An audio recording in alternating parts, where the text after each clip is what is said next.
मागील सुमारे एका वर्षापासून शिवसेना ठाकरे गटाचे जिल्हा प्रमुख विजय करंजकर यांनी संपूर्ण लोकसभा मतदारसंघ पिंजून काढला होता। तर गत काही दिवसांपासून त्यांनी महाविकास आघाडीच्या नेत्यांसमवेत प्रचार देखील सुरू केला होता। मात्र अचानक काल सकाळी ठाकरेंच्या शिवसेनेकडून नाशिक लोकसभेसाठी सिन्नरचे माजी आमदार राजाभाऊ वाजे यांना उमेदवारी जाहीर झाली। त्यामुळे एकच गोंधळ निर्माण झाला।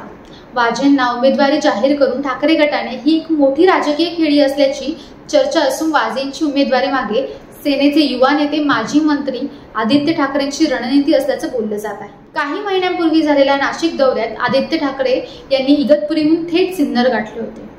त्या ठिकाणी त्यांची जंगी सभा देखील झाली होती। त्यावेळी देखील ठाकरे यांनी वाजेंना पुढे आणण्यासाठी शब्द दिल्याचं सांगितलं जातं।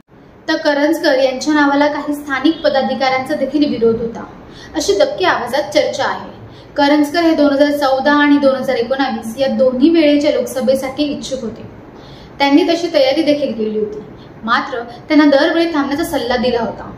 त्यानंतर आता पुन्हा तीच वेळ त्यांच्यावर आली। यानंतर करंजकरांनी या निर्णयाविरोधात दंड थोपटले असून मी लढणारच अशी प्रतिक्रिया त्यांना दिली आहे। तसेच याबाबत पक्षश्रेष्ठींना भेटून असेही त्यांनी सांगितले। त्यामुळे आता करंजकर पुढे काय निर्णय घेतात व त्यामुळे काय समीकरण बदलतात याकडे संपूर्ण जिल्ह्याचे लक्ष लागलं आहे।